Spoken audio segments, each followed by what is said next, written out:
Hey guys, what's up? Welcome to a new video. It's been a little while since the last one, so thank you for being patient and sticking with me. For those of you who know a bit about me personally, I was furloughed and now I'm just going back to work now. So that means I haven't had as much time to work on videos and things like that for you, but it has given me a bit of time to think about some more content. So there's plenty more in the pipeline. So today I'm going to talk to you about the cost of darts and whether I think it's worth it or not.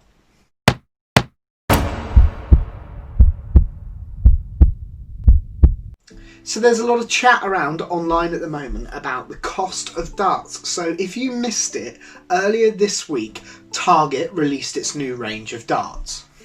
Included in that range were Elysian darts. Any of you that know about the Elysian range know that they are the most expensive darts around there. So their new set of Elysian darts are £425 for the set. But I'm not going to talk so much about them. I'm more interested in the other types of darts that they've released that are around £100, £125 a set. So the topic I'm going to tackle in this video is whether or not I think paying that sort of money for darts is worth it or not. Now, before I get into my opinion on this, I want to put the Elysian set aside. As my friend from Love Darts posted on Twitter today, the thing with the Elysian set are they're a collector's item and people aren't realistically going to buy them and use them in a match. So they put them out there as a premium concept brand.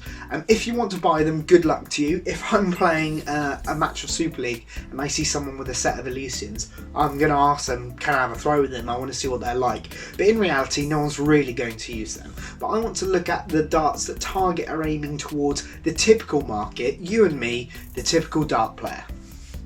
So the majority of Target's darts in this range, I'll put some graphics up now to show you the sort of prices you're looking at for a Target set, are around the £80 to £120 mark. Now, the darts I use the Robert Thornton Red Dragon, and these are 95% tungsten. They were about £45 new, and you can probably pick them up for more about £35 now. That's about typical. Most of you guys watching this, guys and girls watching this, will probably be spending in that region, somewhere between 20 and 35 English pounds. So what's that? 50 American dollars at the most. Now, I know there is a bit of an issue with the price of exported darts to the US, so you guys are probably more used to paying $100 for a set, but in reality then, a decent set of darts is going to cost you £30, £40. But the question is asked, why are they so expensive, the Target darts? Now, I don't want to go into why they're so expensive, but I want to have a look and see if they're worth the money. Now, I don't have any of the darts myself, but what I do have is experience in a few other hobbies. So let's have a look at a few other hobbies. I'm going to look at a couple that I'm interested in, just to show you the difference in cost of the standard player's set of equipment. So firstly, those of you who've watched a lot of my videos before might know I'm big into cricket. I work for a cricket club.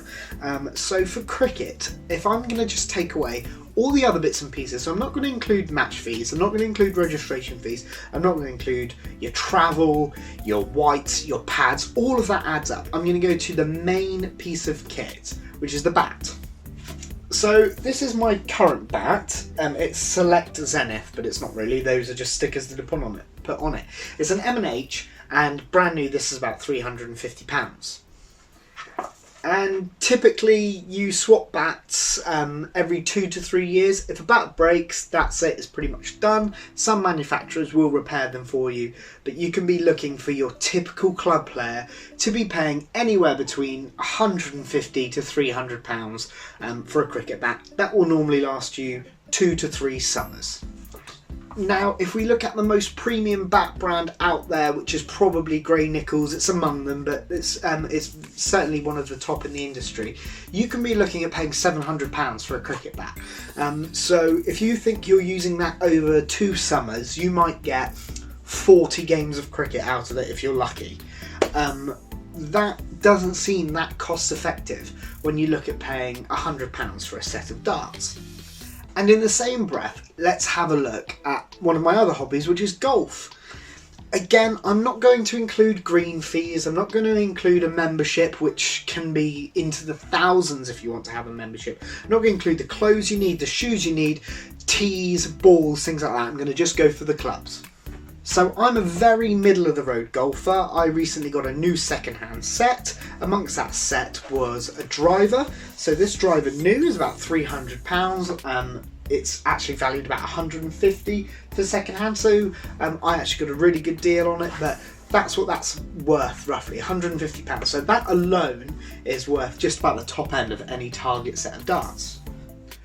And then I've also got a set of TaylorMade R7 irons. So this full set of irons, second hand, is probably worth about £180, £200. Full retail for a new set is about £350. Now, I'm not a footballer, I've played a little bit, but you can look at the market leaders of football boots. You can tell me in the comments how much do your football boots cost. I'm guessing for a decent pair of football boots you're talking 80, 90 quid, and I imagine they will last you a season or so. Now this is where I think darts are probably underpriced. Now, I know spending £100 on a set of darts seems counterintuitive, it seems like a waste of money, you can lose them really easily, but ask yourself, how often do you use your darts? If you're like me, your hour to pound ratio that you're spending is hugely different to any other hobby you might do. 2 nights out of playing darts can probably buy you a Target set of darts. If you're playing Super League, so for my example, Super League, if we're playing an away game, including travel, you pay £20. So that's your match fee, and we pay £15 towards our travel and our food. On top of that, you have a night's drinking. So let's say we're in Devon, beer's quite cheap here, you spend £30 on a night out. So that's £50 you're spending just on going out to play. So really, 2 nights of darts is costing you the equivalent of your set. So I don't think it's that much to ask to pay £100 for a set of darts. I think you can do just as well, as I've proved in other videos, with £20, £25, £30 sets of darts. And there are plenty of those options out there, but I've got no problem with targeting customers who are willing to spend a little bit more, have that higher quality product to spend on darts. £100 on a set of darts I don't think is that big a deal. So this might be a bit of a talking topic for you guys. You might not agree with me at all. You might think, Bryn, that's mental, spending £100 on darts, that's crazy. I'm just basing it on my other hobbies, what those things cost me. Haven't even gone into what I spend on guitars. I've got, stood here in the garage now, I've got one, oh, I'm knocking things all over the floor. I've got 1, 2, 3 just in reaching distance. And what have I got there? I'll go through what I spent originally on them. 650, 300, you've got 950, another 300. So you've got 1,250 quid's worth of guitars that are just sat in my garage. Again, I understand I'm in a relatively fortunate position. I can afford to have spent that over time. But I think compared to most people's hobbies, £100 for a set of darts isn't that big a deal. So I want you to put in the comments how much you pay for your set of darts. Do you what is the maximum that you would spend on a set? And do you think spending £80, £85 is that much of a stretch? Is that big of an ask? Is that being extortionate to ask you to spend on a set of darts? So let me know in the comments. Just want to get a bit of a buzz, bit of a chat around that. Make this an interactive video, get loads of comments going, have a chat to each other, see what darts you've got, how much you paid for them, and let me know your thoughts. But other than that, I'll see you next time. I've got another video coming up that should be on in time for the start of the Grand Prix, which is on Tuesday. So hopefully I'll get that one up Monday night, so you can all have a watch of that before the series starts on TV. Otherwise, thank you for watching. If you haven't already, remember to hit the subscribe button and hit the notification bell so you don't miss any of my content. Otherwise, we'll see you next time on the Darts Class.